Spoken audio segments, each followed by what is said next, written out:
Okay, GTA 6 is delayed. No, no, no. No! No! But that's okay, because here are the top 14 best open world games to keep you busy until GTA's release, starting with Days Gone. Now, what if the real apocalypse wasn't about zombies, but about being alone, regret, and running out of gas in the middle of nowhere? Days Gone throws you into the boots of Deacon Street. John, a biker, is trying to survive a zombie-like creature called freakers that come at you in waves, and the world's gritty, moody, and full of quiet moments that hit harder than any boss fight, or even your mom on a Sunday afternoon, okay? Some players say the world feels empty and that the gameplay gets repetitive, and yeah, I mean, not every side quest is a banger, but others argue that the emptiness is exactly the point. It's a world that lost everything, and the slow build of tension makes every run to scavenge feel like a risk. So the question is, does a survival game need constant variety, or is the feeling of slowly crawling back from hopelessness enough to keep you hooked? Either way, Days Gone delivers a unique kind of zombie game, one that's less about explosions and more about persistence. Also, motorcycle upgrades. Lots of them. Okay, next we got number 13, Assassin's Creed Origins. And now I love this one. If you want to know what ancient Egypt actually feels like, this game might be the closest we've got. I mean, unless you've got a time machine tucked away. I mean, like Black Ops Zombies, you know what I'm saying? Big's journey through deserts, temples, and politics launched a new RPG era for the franchise. The game leans more into loot systems and combat customization than stealth, which some classic fans weren't really too happy about. There's a real split here. I mean, some say Origins strayed too far from what made Assassin's Creed iconic. Others argue it saved the series from feeling stale and gave it room to breathe. So let me ask you the question, is it better to evolve with the time, or should a franchise stay true to its roots? Personally, I actually like the OG Assassin's Creed, but this one's not bad. They have a discovery tour mode that lets you explore without fighting at all.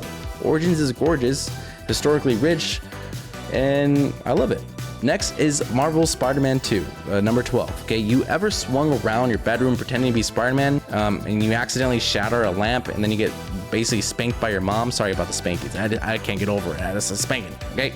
But I want to feel that feeling, and that's why I love Spider-Man 2. You get to swing through a beautiful, recreated New York without any real-world consequences.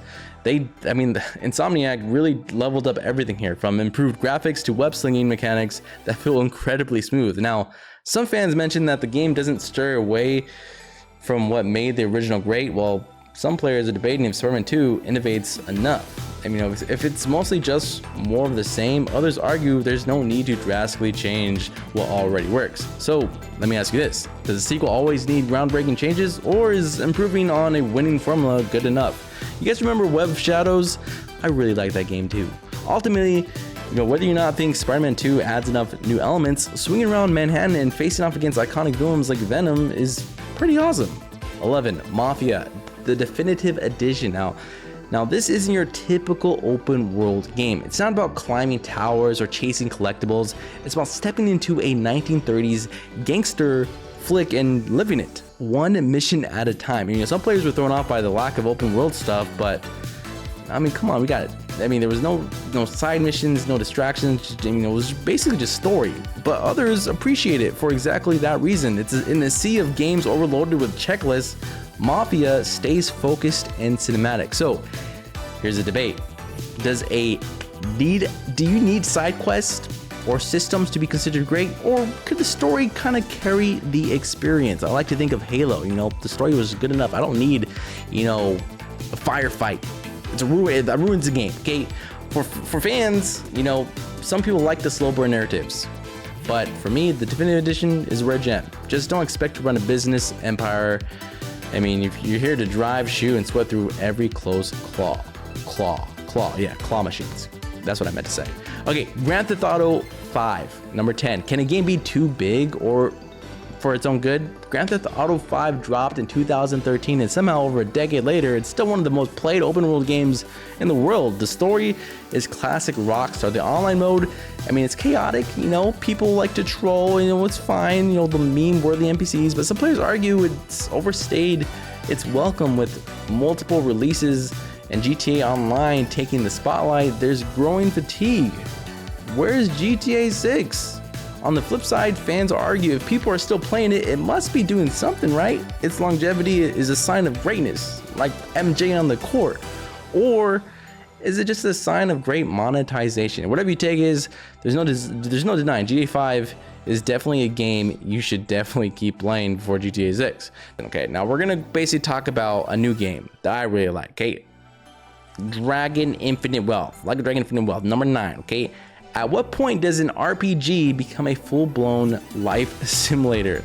Like a Dragon Infinite Wealth pushes that boundary in the weirdest, most wonderful way. You know, you're not just brawling in turn-based fights across a neon-lit Honolulu, you're managing a resort, you're racing animals, you're feeding cats, literally cats. Oh, and you're fighting that guy dressed like a trash can, okay?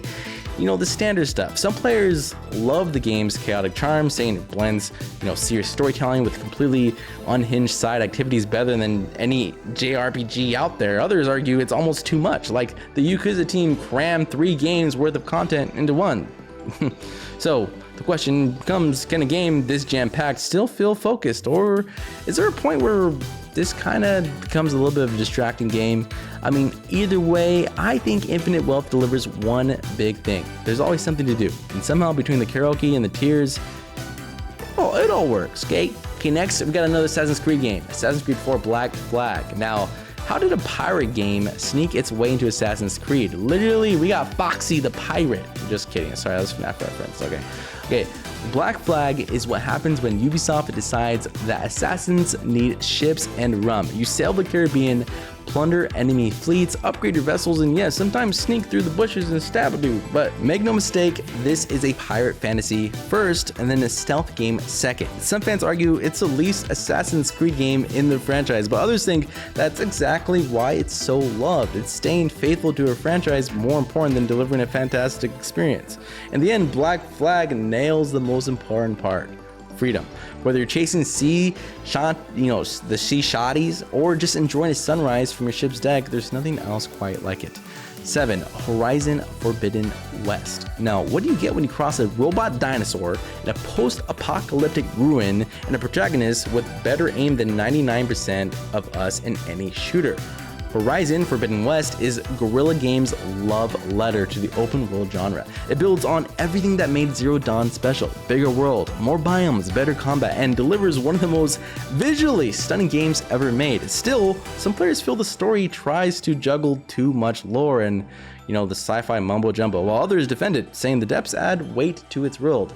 So what do you guys think? Is it overcomplicated, or is it just a little ambitious? I mean, regardless, few games make exploration feel this rewarding. Whether you're climbing a massive tower or getting your butt kicked by the mechanical elephant, Forbidden West keeps you hooked. Number 6, Watch Dogs 2. Okay, now Watch Dogs 2 is basically what happens when you give a group of chaotic nerds access to military-grade hacking gear and set them loose in San Francisco. I mean, that's literally what's happening, okay?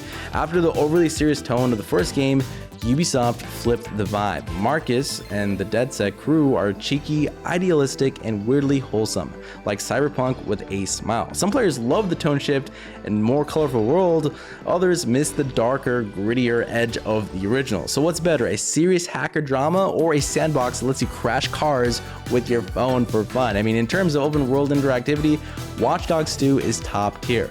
Every street corner is an opportunity for mischief, and with so many tools to cause chaos, it's up to you whether you're a stealthy ghost or a walking tech disaster. Okay, next we got number 5, Rise of the Ronin. This is a PlayStation 5 exclusive. Now, Team Ninja, swords, historical Japan, I mean, what could go wrong? Well, depending on who you ask, a lot. Rise of the Ronin puts you in the Bakumatsu era Japan, where the country is on the edge of major change, and you're right in the middle of it. The combat is flashy and challenging, and the open world lets you slice through enemies or just vibe with NPCs in between missions. Some players say, it doesn't reach Ghost of Tsushima's polish, and that its open world feels a little gamey, but others argue it nails what it's set to do. It's fun, choice-driven action that basically respects your time. So do we judge games by how they compare to the greats, or by what they bring to the table themselves? One thing's for sure, if you want a game where you can parry, explore, and make big story decisions with historical weight, Rise of the Ronin is absolutely worth a look. Okay, Next game is another Assassin's Creed game called Odyssey. Now, Odyssey is basically the what if Assassin's Creed was an RPG, but also you're a demigod. I mean, it dropped stealth for Spartan kicks, threw in all these mythological beasts, and gave you a massive ancient Greece to explore. Some players argue it strayed too far from Assassin's Creed roots, but come on, you know, how I see it, it kind of reinvented the wheel. It brought new life to this series. So does evolution mean losing your identity or finding it? Come on now. One thing's not up for debate. The world is massive. You cannot lie, and it's packed with stuff to do. Whether you're, you know, kind of talking to the mercenaries, fighting Medusa, or sailing with your crew, Odyssey turns every side quest into a mini adventure. Number 3. Now this top 3 gets kind of crazy. Okay, we got Ghost of Tsushima. Ghost of Tsushima is the kind of game where you fast travel, see Fox Shrine, follow it for 10 minutes, and completely forget why you were there in the first place. It's a game that respects silence. Wind guides you instead of the GPS, and the world feels alive even without constant UI clutter. Some players say it's the most immersive open world in years. Others point out it doesn't exactly innovate. Well, I'm gonna be honest, that game was basically it was perfect. Ghost of Tsushima doesn't just scream for your attention, it just quietly invites you in. Yikes, that's so nice. I love it. And for a lot of players, that's more than enough. Okay, now we got number 2, Red Dead Redemption. Ghost of Tsushima is a haiku. Red Redemption 2 is a full-blown Western novel. This is a game that asks, hey, what if we made every animation 3 seconds longer, but made you care about everything? Grooming your horse, important. You know, cleaning your gun, crucial. Saying hi to an NPC who remembers your name, you know, that's weirdly emotional. Some players feel it's too slow, too bloated with realism, but others think that that's the point. It's a game about consequences, atmosphere, and storytelling that unfolds at its own pace. So the question is, should open world games cater to speed or immersion? Love it or not, RDR2 is unforgettable. It's a world that basically kind of, you just, you know, sit down, let the sunset, watch a sunset over a swamp, and just contemplate life, you know? Now, next we got Assassin's Creed Valhalla, another Assassin's Creed game. Yeah, I get it. Assassin's Creed, listen, okay? Assassin's Creeds are good, okay? Valhalla is great, you know, it's basically Assassin's Creed, but you meet Viking simulator. You know, you can raid villages like Steve. You can build settlements and trying to outgrow the shadow of Odin whispering weird stuff in your ear at night in your bed, okay? Some fans say it's way too big. Like, I get it, you know. I've been playing for 60 hours. I'm still in England. Like, that's what they say, okay? Others love the big world and the way it feels. I mean, it's balanced.